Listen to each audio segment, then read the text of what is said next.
really meaty. I'm glad 6,000 people got to touch it last night.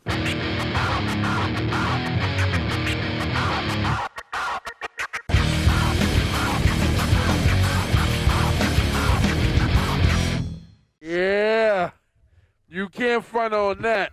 I dig it. We're back. Nerdington Post is back, right? We're back, as always. And yeah, we are getting together for the Summer Games Fest. Summer Game Fest? It's not plural, right? No, it's singular. Yeah. So it's too much, man. E3 used to be an exciting time, or Key3 now, but it's too much. In the past, since Thursday, there was the Guerrilla Games Guerrilla Collective showcase or whatever. Mm-hmm. I've seen like 10 showcases. I've watched all of them so far. They're all blurring together. It's information overload, but we still have all this shit because we can't live without it. But yeah, it's information overload, man. There's too much shit going on.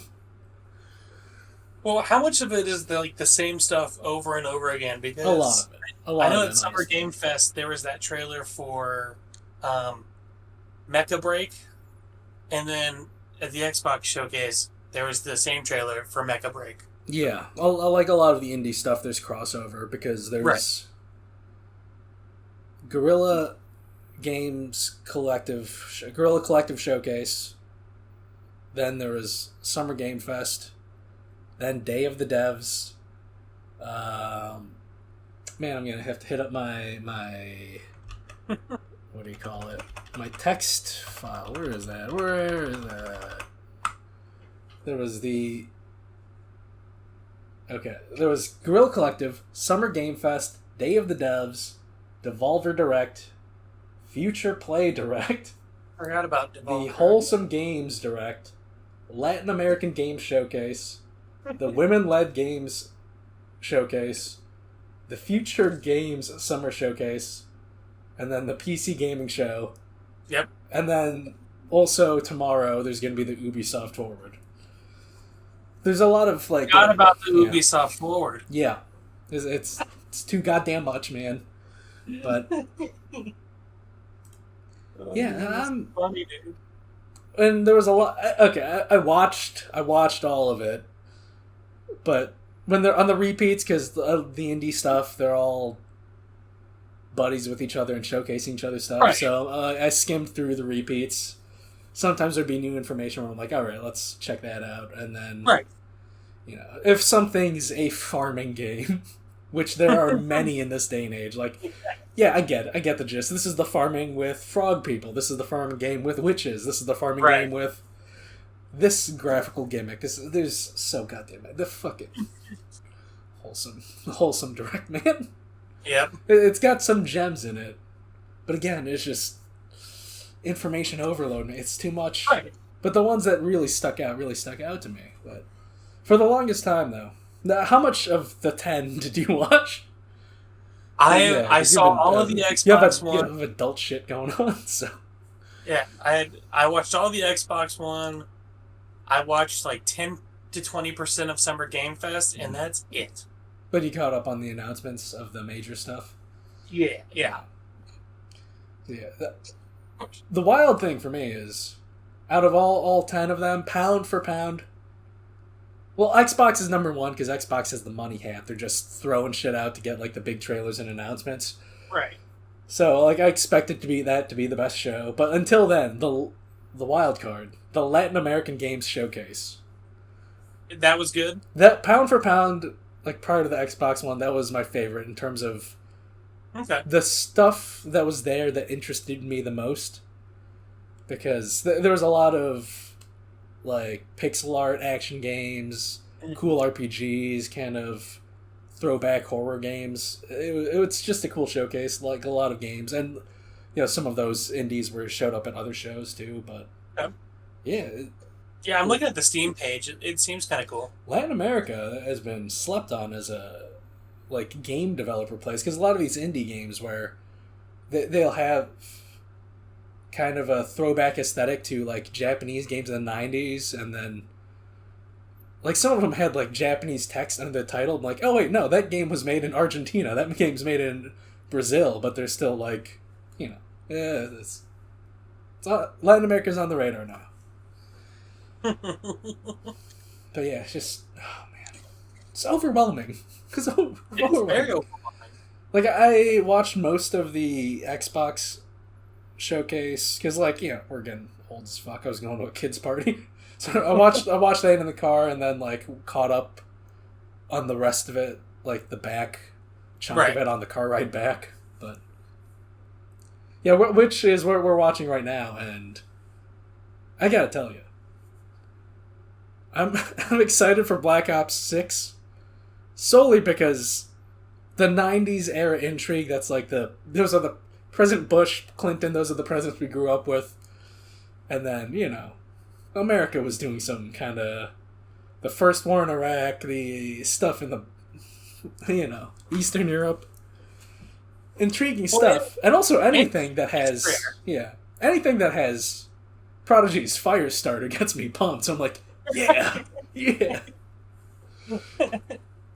Yeah, it's going to be interesting, and what's great is, it's day one on Game Pass, so that's $70 I don't have to spend. Yeah. And right now, like, what is on the screen right now, since I'm just putting this on in the background, this is one of my, like, 5 favorite things from Summer Games Fest. This Key 3 is the new Doom game, which, was leaked, of course. Everything gets fucking leaked, but... Dude, yes. Oh my god. Doom the Dark Age. I jumped out of my fucking chair when I saw this trailer. Yeah.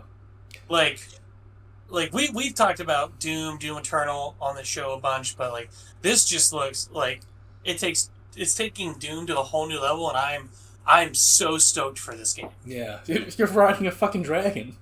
Yeah. Yeah. Like what?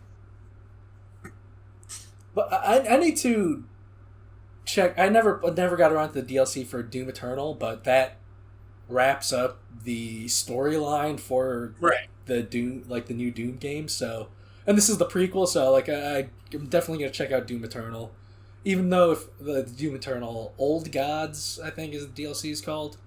Mm-hmm. But yeah, just seeing a new Doom game just got me pumped. You have the chainsaw shield, you have the flail, like you're a fucking Belmont Castlevania. I think it was like a version of an AR where they crush the skull, and the skull is like fragments of the bullet. Yeah, the pellets, the skull pellets. That was so cool. Yeah. Like I think like that's when I knew it was going to be a good showcase. Like I agree. Like Call of Duty Black Ops 6 looks cool and kind of looks like a return to form for Call of Duty. But like as soon as they showed Doom: The Dark Ages, I was like, all right, Xbox is bringing their A game. Yeah, like as psyched as that trailer got me for Black Ops 6, there's like a 90% chance I'm not going to buy that game. But no. Yeah. But the only reason I'm going to play it again is because it's on Game Pass, and I'd rather spend $10 a month than $70. Yeah, like I'm devoted to the Warzone ecosystem. Like I just bought the Gundam Ariel skin, so yeah, I prefer Warzone than I do like the traditional traditional COD multiplayer, but Warzone's free, man. I get to sneak around like a Jagoff in Warzone, which is always more fun than just running and gunning like a loon. But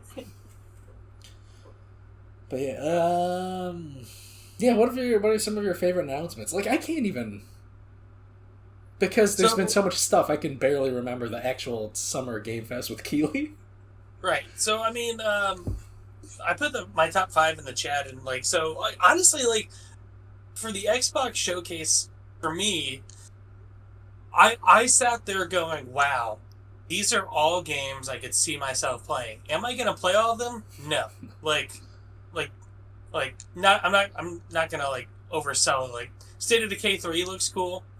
I'm not going to play that. And if I do, it's not going to be for a long time. But what is it? Expedition 33 looked really cool with how their turn-based combat, RPG style, that looked cool. But South of Midnight was one that's been on my radar, and I was glad we got gameplay of that, and South of Midnight looks dope as fuck. Yeah. I'm very excited about South of Midnight. I'm excited to see the gameplay on it on a monitor and not a phone. Yeah.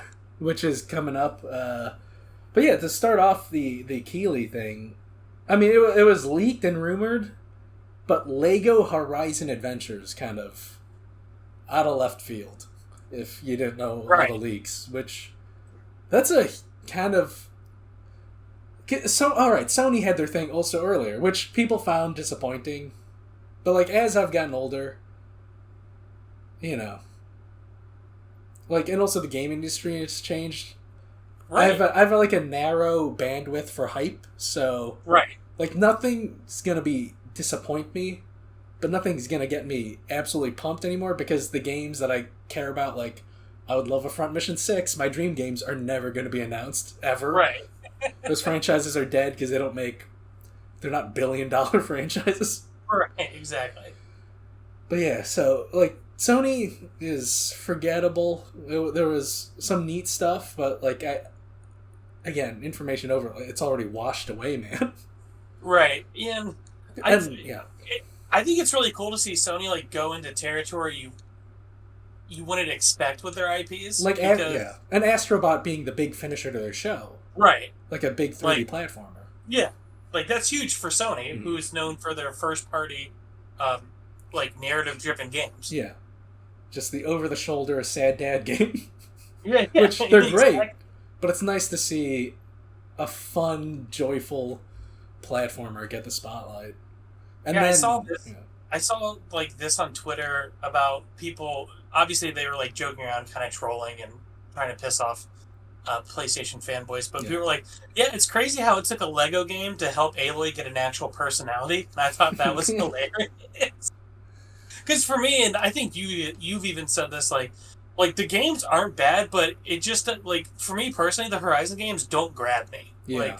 Like, I play them for like 10 to 15 hours, then I'm like, all right, I'm kind of done with this. I don't feel like playing this anymore. Like, it doesn't really grab me, but Lego Horizon, like, fucking dope. I may play it. Yeah, Horizon's fun. I platinumed the first game, but then when the DLC came out, I'm like, well, I don't care enough. Because it was a fun time, but then also, you know, the second game came around, I'm like, yeah, I can wait. Yeah, I'll wait for the PC version. But yeah, also, like, the huge thing is that Lego Horizon is coming to Switch. Exactly. That was going to be my next talking point. Because, again, you know me, I'm on Twitter, and just seeing PlayStation fanboys melt down about that, I was like, yes, bring on the salt. I love it. Yeah. But that's wild to me. Just anything but Xbox. Yeah. Because, yeah, like a fun Lego game, those are all family-friendly stuff, so, like, it makes sense to bring it to Switch, and then and, like, the Lego games are always on all platforms, but yeah, it's just wild to me that it's being co-developed by Guerrilla Games, who is the Horizon studio. Like, yeah, they're making a Switch game. Which isn't that... It's not too crazy, because Sony's first-party Santa Monica studio makes fucking MLB The Show for all systems. Right. But then, 2Meg is excited for this, as someone who played in... I think it's the dorkiest thing ever. He played in Quidditch leagues in real life, so... Really? I didn't know that about him. I'm pretty sure I've needled him about it, other when we've had him on before. But yeah, like, Harry Potter Quidditch Champions, which is lame as shit, but... You know what? Good for 2Meg. Yeah. Good for 2Meg. I don't like Harry Potter. It's a dorky universe to me. But the kid's birthday party I went to earlier today was Harry Potter themed. Of course. So, well, the kids won, so it's more for the parents. Right. The 1-year-old doesn't know what Harry Potter is, or is even aware of what's going on. Then, blah, blah, blah. Civilization 7, that was leaked. The best thing for Friday for me, Metaphor ReFantasio, where the developers just went in on talking about the game's job system. Yeah. That's gonna be my go-to. That's the only thing that could possibly trump DJT winning the election. Oh, But I kid. So I need to rewatch that because when that came on is right when I got to like the job site and had to turn it off. You don't need to watch the what do you call it? The Keeley version of it because they released like their own thing on YouTube where they get more in depth. So yeah, I'm gonna watch their thing. But as a Batman fan, are you gonna get a Quest 3? MetaQuest 3? No, dude. MetaQuest 3. It's the you have a 2 though, right? Yeah, we have a 2. You gotta upgrade to a 3. Everything's all the new stuff's 3 exclusive. What's dude? I don't know what Batman Arkham Shadows, baby. I don't know what WB is doing with their IPs. Like Suicide Squad wasn't great. They're doing a Batman VR game which no one wants. Like I'm convinced like WB is doing the Sony thing with their movies. Like they're just doing it with their games. Like let's make a bunch of stuff no one wants. Did you play the last Arkham VR one? The one for like PlayStation? I didn't have VR when that one came out. Okay. Your roommate had VR though. You didn't make him download that back in the day? No.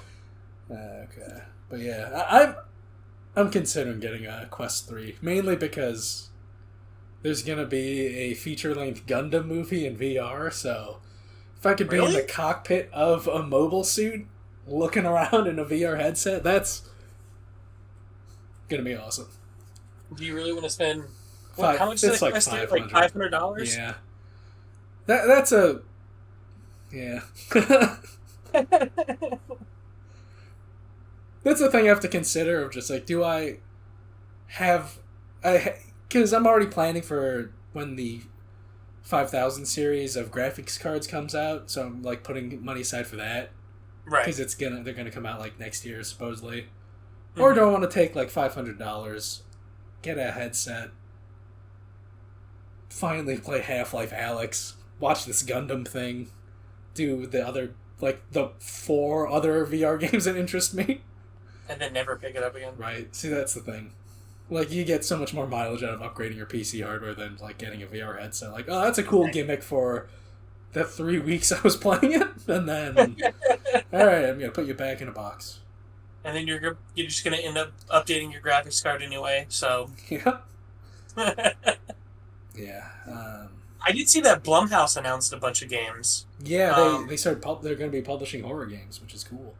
Yeah, the one trailer I remember seeing like on Twitter when I was taking a break was Crystal, I think, Theater of Idols. I think that's the one.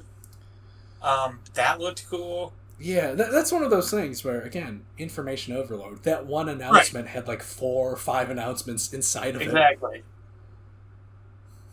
Like, there's a thing with a searchlight head guy. I don't know. Right.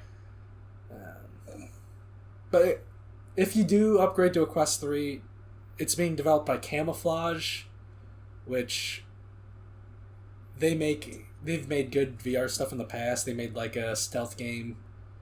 It was their first main solo project, but they also worked with Kojima a little bit. With some, or like the studio lead worked on Metal Gear Solid 4 and Kojima previously. No. So yeah, if you get that Quest 3, baby. Yeah, what is a ton of roguelike stuff. Something that was confusing for me. One of the games I'm interested in, it's a deck building game called Battlesuit Aces, and is that the one that was at the Xbox show today too? Again, a lot of stuff going together. But this one it's mech themed, so that's why it interested me. So they brought it up when they brought up the Among Us Outer Sloth initiative, where the Among Us developers are going to be helping fund other indie projects. So they show Battlesuit Aces, and then like maybe 5 to 10 minutes later, they have another game called Battle Aces, and show the gameplay for that. And I tell you, the real-time strategy one? Like the casual RTS. I tell you, when I was trying to Google Battlesuit Aces, shit for the search engine optimization because Battle Aces just kept coming up. So yeah, I'm interested in Battlesuit Aces, but yeah, good luck. Good luck, because this Battle Aces, which got more shown at other showcases, and the Keeley one kind of ate the SEO lunch on that one. That's funny. Yeah. But then, again, Keeley's, like, tried to manage expectations, and, like, I think he did a good job of managing expectations, because this show was kind of, like, it was a level of what I expected. We finally got Monster Hunter Wilds gameplay, which Senpai was excited for. And, yeah, I saw a clip of that. That looks really promising. Did you I saw all the clips from Killer Bean. That looked hilarious. That's fucking weird, man. It was really funny. But, like, you're on a jet ski and shooting a giant, like, oil rig-sized mech. That... I'm gonna check it out more. That's definitely on my radar. Because that's so goddamn ridiculous. But yeah, Monster Hunter... Did you play Monster Hunter World, or... I never got into it, man. Okay. Because that could be... Like, I'm willing to try it, but I just haven't been able to get into it. Yeah. Because they're a kind of a time sink. It's, you know, like when we were talking about the last Nerdington post episode, there's a lot of gameplay mentality crossover between Helldivers and Monster Hunter of, this is the mission, let's get the right loadout in, like, this is like the routine we have to do, and then we just get better at doing it, and then up the difficulty and get better at doing that. Okay. But yeah, that honestly, that should have closed the show. Monster Hunter gameplay reveal. Right. But then the last thing was Phantom Blade Zero, which was originally showed at, like, the previous PlayStation thing. Exactly. Which is cool, but, I mean, with this whole week, we got one in the Sony thing. We got in Keeley, and then there's at least one other more, like, all these Chinese Sekiro clones, which they're cool. I don't have time to... I like... Sekiro's are possibly my favorite game of all time. Right. But again, like, I don't have time to... I'm gonna have to find the one and stick with the one. Exactly. Yeah, I think the one at the Xbox event was Wu Chang Fallen Feathers. Yeah.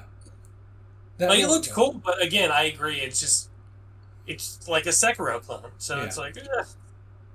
And there was Where Winds Meet, which was the one at the Sony show. Right. But the one that... I don't know. It's superficial until we see more gameplay. I'm going to stick with Phantom Blade Zero just because it had a lady with prosthetic legs that had swords coming out. So that, like, the lady... So, like, the player character was parrying these sword legs, which is cool as shit. Right. So that's going to be my game. And then after that, it was a long day, because after that, I watched Day of the Devs, which is, you know, indie game showcase, and that one's cool because they have indie developers on there, and they have more time to talk about the actual games, which is always appreciated, rather than the kind of, like, the wholesome game direct, where it was just like, game. Right. But, like, previous ones, they'd be like, hey, we're showing 40 games, and we have a 30-minute show, like, what are you doing? Who's going to retain all this shit, man? Right. Yeah, but... one of my favorite games, because I have Front Mission fever.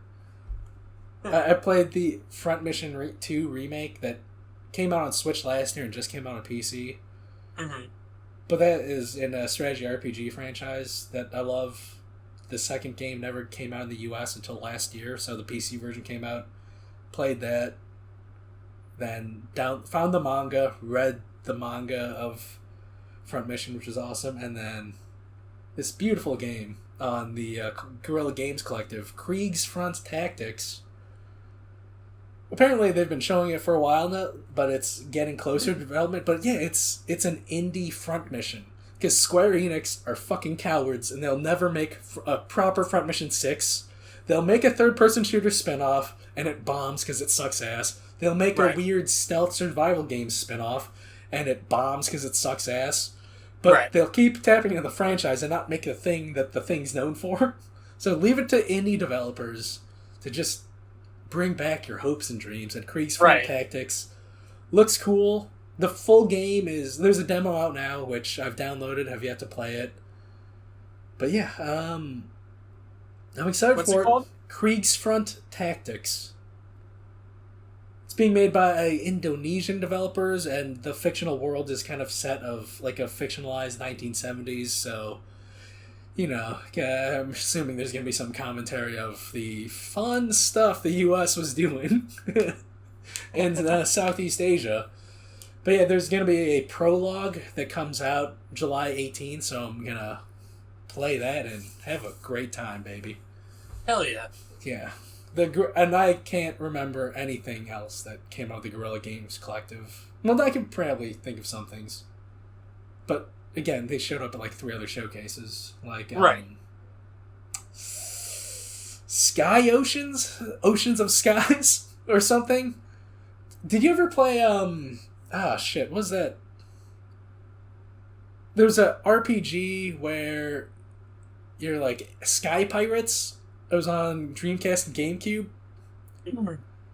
Skies of Arcadia. You ever play Skies of Arcadia?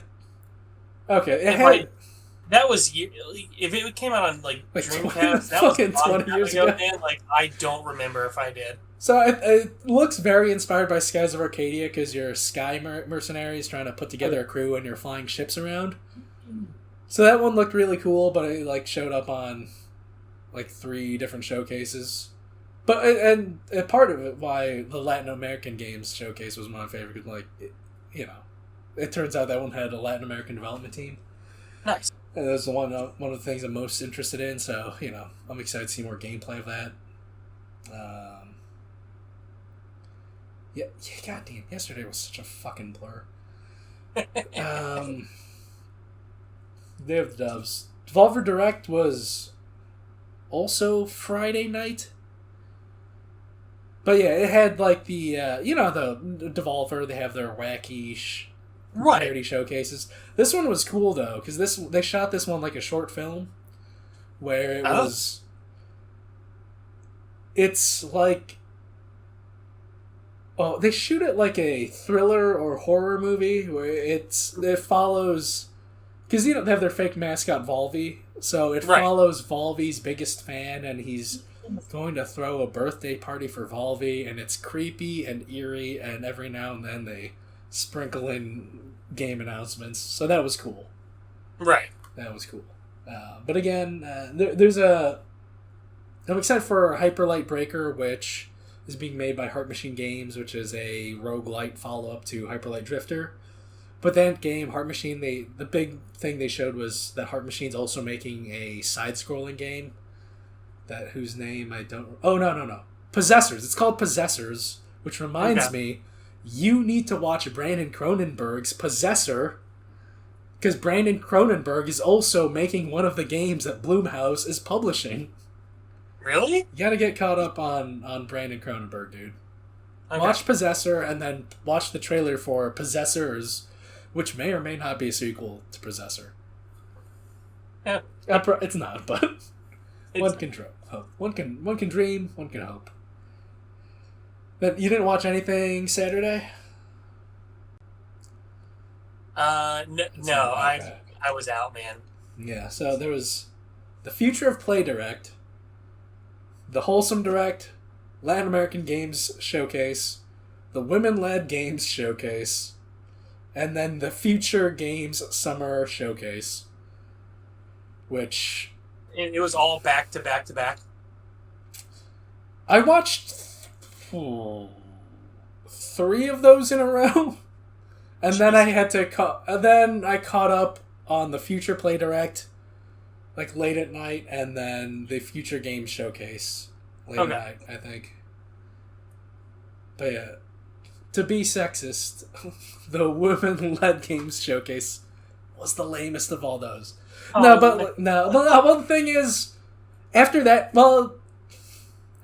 many showcases, that was also the shortest, but like that one, they took the time to talk and like interview the developers and like for them to show off their games.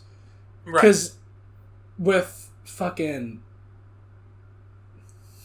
6-7 showcase beforehand. Like, all those games already got shown, so Right. it was a nice little breather. Because there are no, like, new announcements, but there was a nice breather to, like, get to know the developers making these cool games, and then, Right. you know, for them to actually explain the stuff going on in the games. So that was...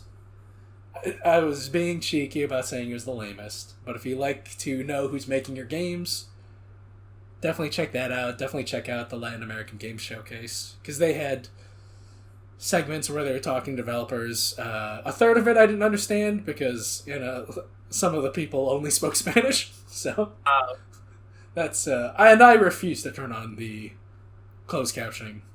I'm not... No. I'm going to use my forgotten Spanish and try to recognize every fifth word. Yeah, it's just a few. No. I'm trying to think of. No, it's okay. So I talked about the Sky Ocean thing, Right. and then I talked about the Battlesuit Aces. It's too many stuff, man. So yeah, I think those are my favorite things that I saw. Okay. A lot of it's recency bias, because the stuff I wrote down was from the PC Gaming Showcase, Of course. which I caught up on before we started talking. But yeah, what other Xbox stuff? Or we just we talked over the South of Midnight gameplay, so I'm gonna have to rewatch that again. Other than South of Midnight, which I mean, I want to see more gameplay because, you know, it was more, you know, the Xbox, like, yeah, I'm going to be critical of Xbox while they had an outstanding showcase. Like, they still did that thing where they give you, like, the smallest amount of gameplay. yeah, because the setting is, like, the visuals are super interesting, the setting's interesting, but it did look like kind of a generic action adventure game. Kind of like a hack and slash almost, because the combat they did show, for at least South of Midnight, it didn't look too intricate. It didn't look like you had, like we've said it for Doom, how, like, from Doom to Doom Eternal, you kind of have to think more, like, it kind of looks a little mindless, so we'll see how they show that off more, but again, it doesn't come out till 2025. Yeah. But overall, it looks cool. Like, the art style looks so cool. Also, you just you're paddling around on top of a giant catfish. Yeah. And then there's like a giant dopey looking gator you gotta fight. Yeah. Hell yeah, I'm excited for that. But I am too. But something like Doom: The Dark Ages, id Software has a proven track record, whereas Compulsion Games, they make 7s at best. So Right. And also, they're kind of making kind of full-on action-adventure game, which they haven't done before. Like, We Happy Few was kind of like a first-person kind of stealthy game. Big game. Yeah, so, you know, hopefully we get a good playing game out of that. Right. Because... But again, it looks solid. Visually, like, yeah. Yeah, visually, like, from what the dialogue we had, it sounded like she was either looking for something related to her family or she was looking for a family member, so we kind of have an idea of, like, what the story is. Yeah. Go ahead. Also, that, like, Southern Gothic thing is something we don't see a lot as like a thing in gaming. Yeah. But again, like, they showed gameplay, which was cool, and which is what I wanted to see, and I'm interested to see how they expand on it more. So, but for me, after that, again, I went through this entire showcase thinking, like, wow, I can see myself playing that. Like, the Metal Gear Solid Snake Eater trailer looked fucking cool. Xbox ponied up, because originally that was revealed at a PlayStation thing. And then, like, nope, we gotta make gamers love us. Let's. How much money will it take for Konami to put it on our show? All the money. All the money. But my next biggest thing was Perfect Dark, and it's funny because it's the thing that's being shown right now. That looked interesting. This looks good to me. for a game that's been in development hell, Yeah. you know, because they initially announced it 3 or 4 years ago. I think So like the year after they first showed the Xbox Series X. So like 2020, I think. yeah, 2020. And then there were reports of like, oh, they're bringing in Crystal Dynamics to help on the game, and then just these reports of top management leaving, high turnover, like the project getting rebooted. But then for them to come out with this, I'm like, oh, hell yeah. It looks like they're taking immersive sim elements rather than making it a straight up FPS game, and I love it. I'm in. I do too, and as soon as you said that in the chat, I was like, holy shit, this is an immersive sim, and I'm here for it, man. Like, again, was not expecting to see this, and obviously we don't have a release date or a release window, so I'm going to say late 2025, early 2026. No, I think if the reports are true, we're late 2026.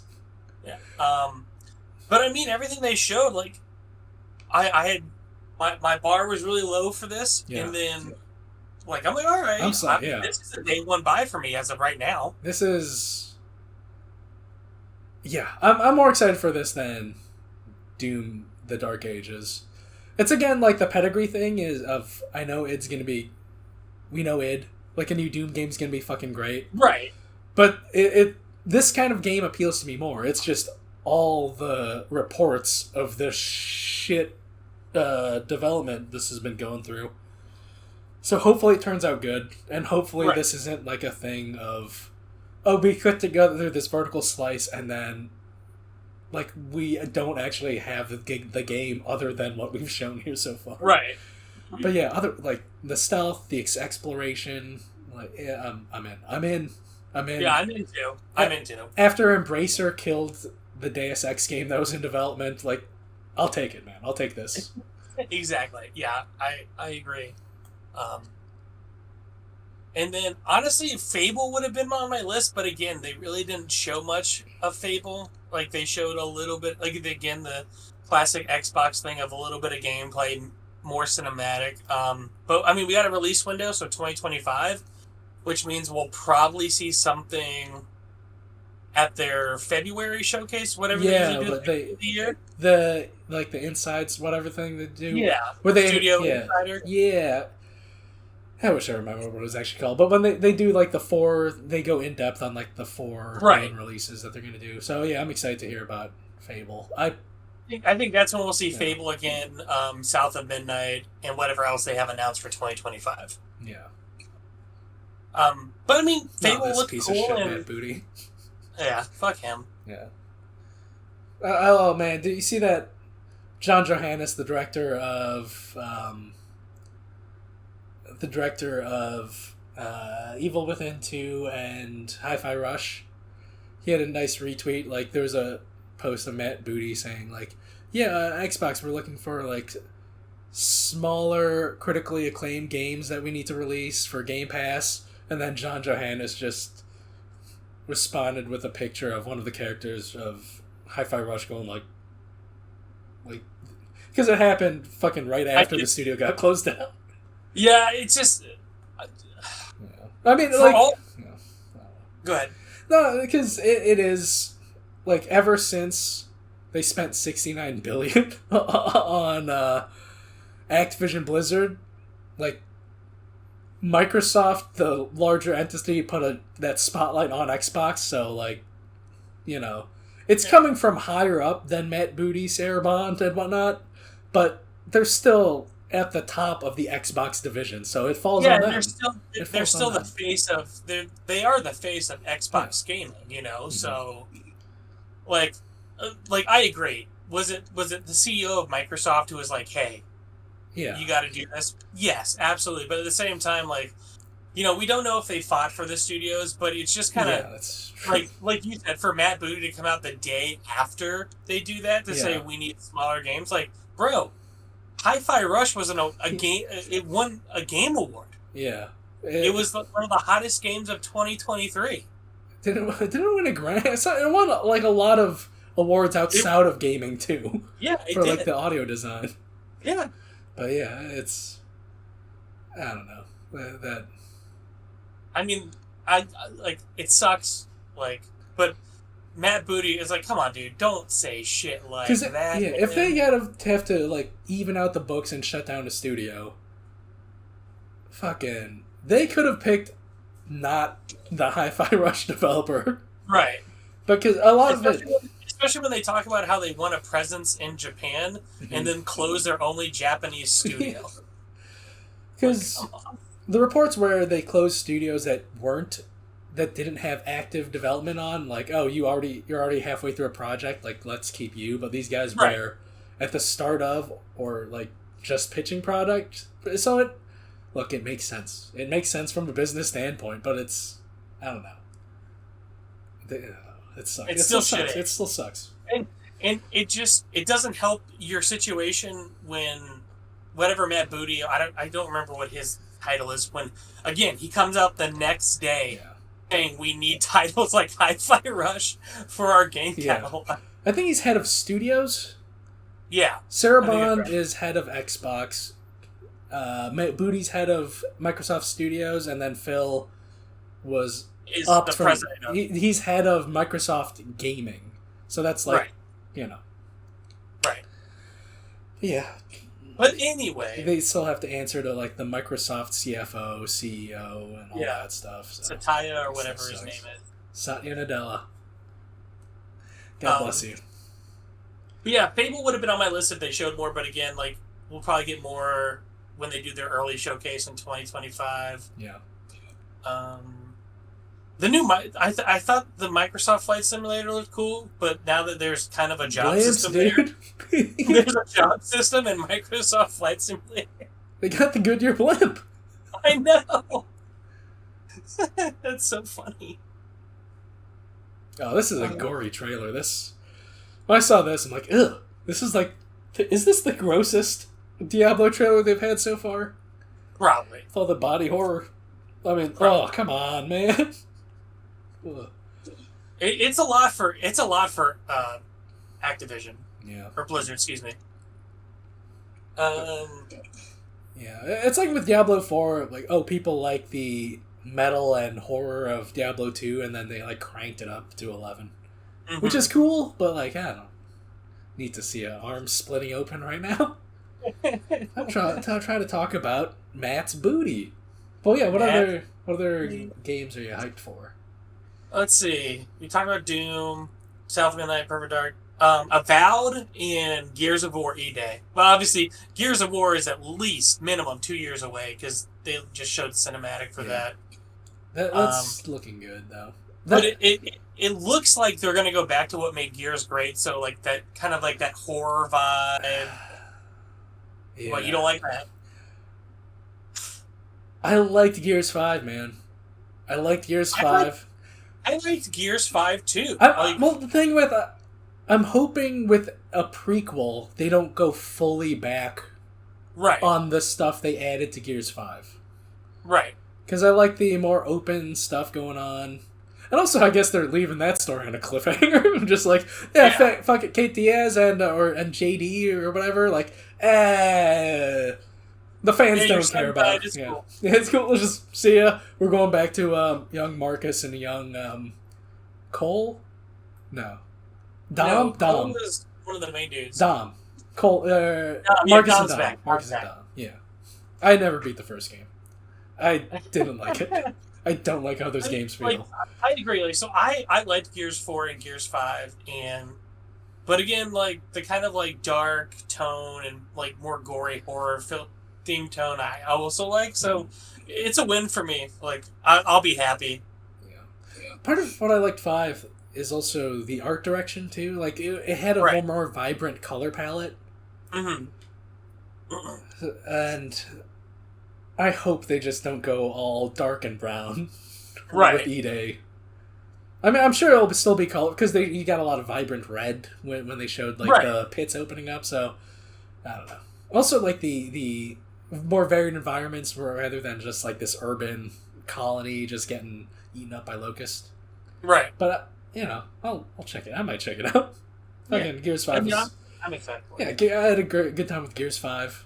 I think that's the only Gears game I actually beat, because I fundamentally don't like the gun feel and how spongy the locusts are, so I have to be like really just flowing with it for me to get through it. When I get the farthest in like Gears 1 and then didn't beat it, and then like Gears 5, like, alright, I'm beating this is good.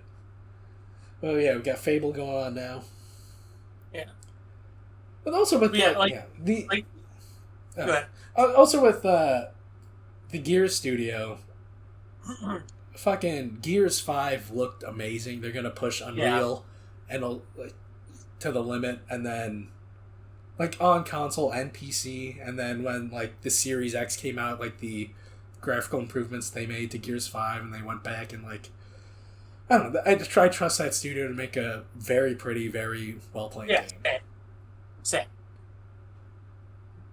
But yeah, Fable, I'm excited to see more about Fable.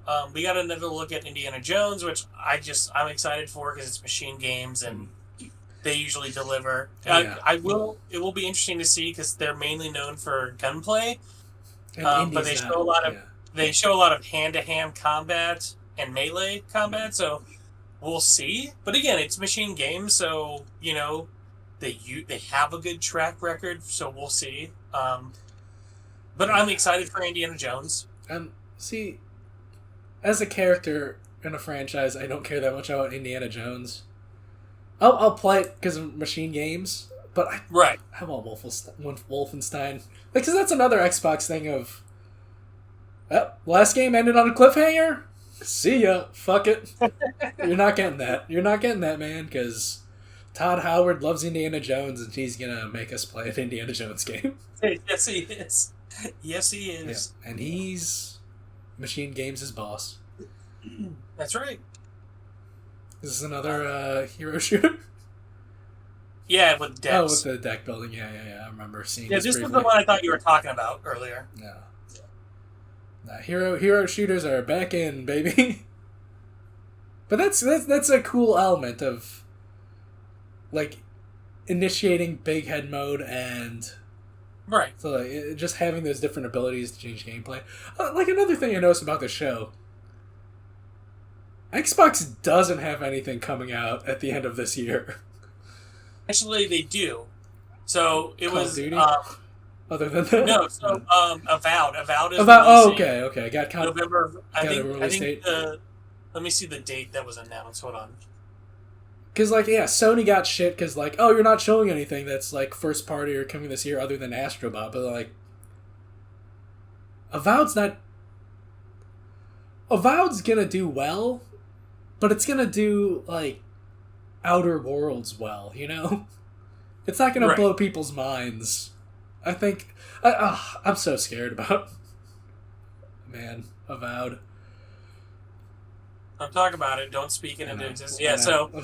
Here's the thing. Obsidian's safe because they have Grounded, so they have that live service game to just stay relevant to the Microsoft overlords. So, thank God for that. Apparently it's working because they keep doing updates for it, so... Yeah. I mean, it was on the... It jumped up in sales. I think it was on NPD's top 20 last because of the PlayStation release. Same with, like, Sea of Thieves, just the PlayStation release jumping it from, like, 160 to 18 on the sales charts. Right. It's good. Like, Obsidian's safe. Obsidian is safe. Just have a team working on Grounded constantly while the rest of them make RPGs that'll disappoint the bookkeepers. Well, what they need to do... they have Avowed, and then they've already announced... The Outer Worlds 2. Yeah. Because that showcase like 3 years ago. So yeah, I was going to see what they should do. They should try to do a new Vegas remaster by the time the new season of Fallout comes out. Yeah. Fallout comes out. Because that would be fucking brilliant. That would be great. Just But yeah, so it was tweeted out accidentally. It's now deleted, but the release date was November 12th, 2024. Okay. I'm into that. And it's expected to be officially announced tomorrow when Xbox does a deep dive in Avowed. Okay. That's weird. Why not just have it at the big showcase? I don't know, man. Because fucking Again. viewership numbers from like, hey, here's the big shiny stuff to like the deep dive streams just show the release date on the big one. And I agree with that because like they did an Indiana Jones trailer that was like 8 minutes long. That was mostly cutscenes. Yeah. So again, Microsoft is that company that's good at taking 1 to 2 steps forward, but 3 to 4 back. This trailer interested me. Same. I was kind of like, wow, this is like a cool indie game. Yeah. I could get behind. But this might be a thing, depending on reviews and how much actual gameplay there is, I might just skip it. Right. My comment when I first saw this trailer is like, oh, this is what I wanted. I saw the TV... this is what I wanted. I saw the TV glow to be. Right. You see that movie? What is it? I saw the TV glow. It's an A24. It's kind of like a... It's kind of like a suspense or thriller. It's a coming-of-age thing. No, I have not seen that. It's a good movie, but I found it terribly boring. It's thought-provoking. I can't stop talking about this movie to people. It's always on the cusp of something interesting happen, but it never happens, and that's by design, because it's narratively follows the main character's action of like him always choosing the mundane, but doesn't. But the movie's still mundane because that's what the character's doing. It's all great. It's boring. It's great. I love the last 3 minutes of it. It's all very, Yeah, I've never heard of this. Yeah, watch the trailer. It'll watch the trailer and definitely check out the movie. It's an interesting movie. It's not the movie I wanted it to be going into it. It's still a good movie, but it's still very boring. But by design, it's a well-made boredom. But still, it was. I can't. Because my initial reaction is like, that movie sucked ass when I walked out of the theater, but then it stuck with me. It's been weeks. It's been like 3-4 weeks. I'm still talking to people about it. You're just like, yeah, no, it was good. It was good, right? It's thought-provoking. It was good, right? It's thought-provoking. I think it's overrated, but it is thought-provoking. Okay. But that's what good art does, right? It makes you think. Yeah, It made me think. Yeah. You're not wrong. I still think it's boring as shit. It looks good, and it's just it doesn't live up to its promise. But that's the point of the movie. You just have to watch it. I'm just like, I think I'll just watch it and we can talk about it. Yeah, we go full on, man. It's an A24. They don't miss. A24 doesn't miss. They're not gonna bag something that's uninteresting. It's boring, but it's interesting. Is there anything else from Xbox? Because the PC... No, we talked... At least for me, we talked about everything. Okay, what was the... Oh, the E-Day was the one thing more at the end of the show, right? Right. Yeah. The thing with E-Day, I think you could get away with an in-engine trailer. Right. Because, it's Gears of War. It has the same fundamental gameplay that's had fucking 6 games in. Right. Because I remember Judgment. I'm like, there's Judgment. Most people may have forgotten Judgment, but I didn't. I forgot Judgment. That's right. I never forgot Judgment. Which was the first prequel. Yeah. Oh, that was a prequel. It was a prequel, yeah. Okay. Yeah. But the PC... I mean, Stalker 2 looks good. I won't buy it. I'll probably play it on Game Pass. Yeah. Hey, you should give them money. Some of those developers are fighting on the front lines against Russia. You should. Oh, yeah, you're right. You gotta support them. We gotta give them money. You're right. You gotta give them money. I'm probably not gonna play the game. Oh shit! I might just buy the game and not play it. It'll be our contribution to Ukraine. That's what our tax dollars are for. Is the contribution to Ukraine, which I'll support the military funding for that action. Other ones, well, I'm not gonna say, but I'll support that one. Well, you gotta get the all white digital Xbox Series X. Fuck off! They're all digital future where you don't own anything, you just sub to Game Pass. Yep. Yeah. Which I thought was really funny. They announced that it's like a couple weeks after Sarah Bond went on record saying that we want to work on game preservation or something, and now they're releasing an all digital Xbox Series X. Yeah. I really don't give a shit. The all adorable all digital. Yeah. Whatever. You watch any of the PC gaming show? I haven't watched any, man. Like, again, I watched Xbox and some of Summer Game Fest. I've been busy. Yeah. Oh, I saw you playing Helldivers 2 while the PC games show was still going on. When was that? Today? Yeah, it was right after the Xbox one. You were playing some Helldivers. I played it before. You were. Oh, this is another thing people are excited for. Oh yeah. Can't remember its name. Max Caulfield. I remember. Hold on. I have the list. Hold on. Life is Strange. Life is Strange. But it's the character from the original Life is Strange, which is interesting. Interesting choice that they'd go back to it. Because I like the idea of it telling different stories in that world. Right. Because it's weird that they're making a continuation to that original character's story when the original developers aren't involved. I always find that weird. Just tell your own stories, man. I don't know. But yeah, PC Gaming Showcase.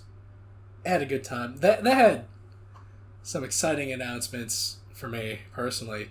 Did you see the trailer for Fumes that I posted? Was it in? It was in the Joy Boys. Let me see. Hold on. It's because that's how we play Warzone. That's how we play Fortnite. We jump in cars and just have a reckless good time. It looks like a PS1, PS2 style Mad Max game. Oh my god, it does. Yeah. Just driving around, having guns on your car, shooting other cars in a desert that also have guns. There's a gigantic, what looks like a boss fight where it's a shipping vessel on wheels. It looks like a hella good time. Fumes is one of the games I'm most excited for out of this whole showcase season. And huge thing. Very Twisted Metal. Yes, that too. Reminds me a lot of Twisted Metal. Speaking of that, oh my god, that is a fucking shipping container on wheels. Yeah. Dude, it's so cool. Yeah, this looks cool. Hopefully it plays well. Because I always worry with, like, I don't know, some indie games, the driving physics are fucking weird. So hopefully it's good. Even some big games, like, I've gotten used to it, but, like, the driving feeling of Fortnite. Yeah, it's not the best. Yeah. And I just like... Even the Warzone driving feeling, like, it's not bad, but again, it's very touchy sometimes. I like Warzone's driving a lot more. Just, well, the feel of all the gameplay of Warzone, just because it's, like, heavier.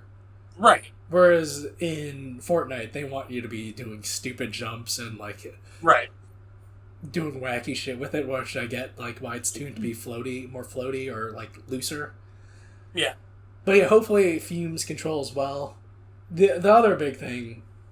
One of my, like, favorite games from a couple of years ago was something called Unbeatable White Label, where it was a prologue for, like, this indie rhythm action game, and I also bought the album off of Steam, and that was, like, easily my favorite video game soundtrack and one of my favorite albums from that year.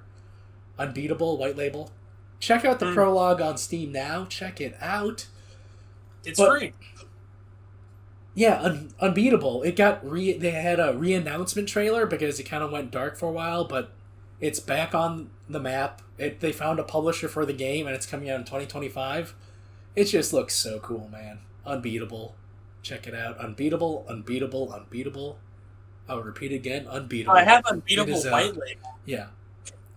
So is it Unbeatable or is it Unbeatable White Label? Unbeatable White Label is the prologue. So download Unbeatable White Label now, and then Unbeatable, the main game, is coming out 2025 sometime. Okay. So yeah, PC Gaming Showcase. Everybody dressed up in glitz and glamour because it was the 10th anniversary. But yeah, solid show all around. Typical stuff I don't care about. They go into a Stormgate, which is RTS. You know, RTS is city builders, sim games that I don't care about. But I still like watching it because there are those gems like Fumes and Unbeatable that just get me going, baby. But yeah, just... Okay, I downloaded it. Yeah. Okay, so top 5 things. Doom the Dark Ages, Fumes, Unbeatable, Krieg's Front Tactics. What was that? Perfect Dark, I guess. Yeah, Perfect Dark. If I have to limit it to 5... And then, like, a handful of indies that, that there's too many. Yeah. A lot to look forward to. Dark Ages, Gears, E-Day, South at Midnight, Perfect Dark, and Avowed. It's just... It was a good time, just, it's too much, man. It's so much. Yeah. Because it was easier to manage when it was just the big publishers doing their each showcase. But then now, it's a great thing that indie developers have a space where they can just present their games to a wide audience, you know? Right. Especially with, like, what Keeley was saying at the start of his show. It's a lot easier now for, like, smaller developers to survive outside the atmosphere of the big mega publishers where they'll buy your studio and then fucking shut you down 2 years later. Which, you know, it's nice that Jeff addressed the situation, but it definitely was like a softball of it. Because, like, you know, he has to maintain relationships. It makes sense, but, like, at least he said something, whereas Xbox, like, we're going to pretend like nothing happened because we're getting paid. And that's all that matters. That's right. And our investors are getting an ROI and, you know. Yeah. So it's good that indies and smaller developers have a platform, but as a consumer who, again, it's a me problem. It's a consumer problem of just like it's 20 hours of content in the span of like 3-4 days. It's overwhelming. And I'm glad I have this. I'm glad we have this YouTube channel with under 400 people who subscribe. Like, if we you did this as a job when you have to get paid and had to keep track of these hundreds of games, that would be fucking exhausting, man. We wouldn't be able to do it. Yeah, we could enjoy our lives. We could have time. We could have fun with cool announcements that come out, but then we have time to just play games and have time with our loved ones. It's exactly. That's great. Yeah. This game, I'm low key like. Yeah, they showed this at the Game Awards initially. Yeah, I'm like low key interested in this. Multiplayer only, so I'm out. Is it really? Yeah, it's multiplayer 5v5. Which it looks cool, but. We've got Helldivers 2, Overwatch 2, Fortnite, Warzone. We already have 4... at least me. I have 4 multiplayer shooters I'm already in. I don't have space for any more. You have maps. I mean, you know, if you download the open beta or whatever, I'll play it with you. But yeah, because, you know, Armored Core was a great time. We can do this together in squads. So I'll check it. I'll check it out. But you know, so many battle passes, man. I know. Well, thankfully, I only have one right now. And the new Helldivers one comes out in 3 days. Yeah. Well, hopefully their new patch soon. I'm so glad I don't give a shit about anything in the Fortnite Battle Pass right now. Like, Magneto's there, but it's not Magneto. It's like Wasteland Magneto, which I don't care. So, it's one Battle Pass I don't have to worry about. I'm interested. I have to get to at least level 15 in the Warzone Battle Pass to unlock this sniper rifle that I like, that I used in the first Warzone. So, you know. Oh, dude, did you see the trailer for Karma? That is a cool looking horror game. Definitely check that out. Hopefully it's more than just like a walking sim horror game where you just walk through scary hallways. Oh, here we go. This is the other. Yeah, this is the Sekiro-like. Xbox Souls-like that they showed. Yeah. The Sekiro clone, which, again, I saw this on a phone, so it's good to see it bigger. I mean, it looks cool. Yeah. Did it say who the developer is, or is it just like another like indie team on the come up? That's cool. They're showing like different weapons. You get an axe, spear. Ooh, I might be in on this with the spear. Yeah, I love Yeah, it looks polearms. cool. Oh, you can change weapons on the fly, dual swords too. Okay, dude, this. All right, cool setting, cool enemies. Phantom Blade Zero, you might be in the number 2 slot now from for the Sekiro clones that I'm into.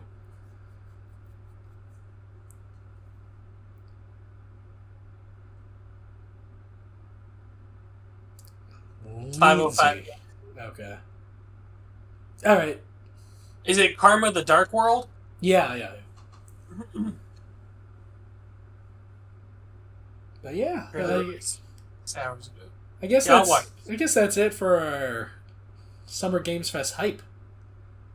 Yeah. Yeah. We got Elden Ring DLC in 11 days. Yeah. We definitely got to get back together and have another Q2 catch up for the games we're playing, and we'll. I mean, obviously, everyone's favorite game of that quarter is going to be Elden Ring: Shadows of the Erdtree. So. Yeah, really. Yeah. But yeah. Thanks for tuning in, everybody, and see you in a couple weeks after we've played Elden Ring: Shadows of the Erdtree. Right. I love you, Sheriff Drummond. I love you, I love you, I love you, I love you, I love you, I love you.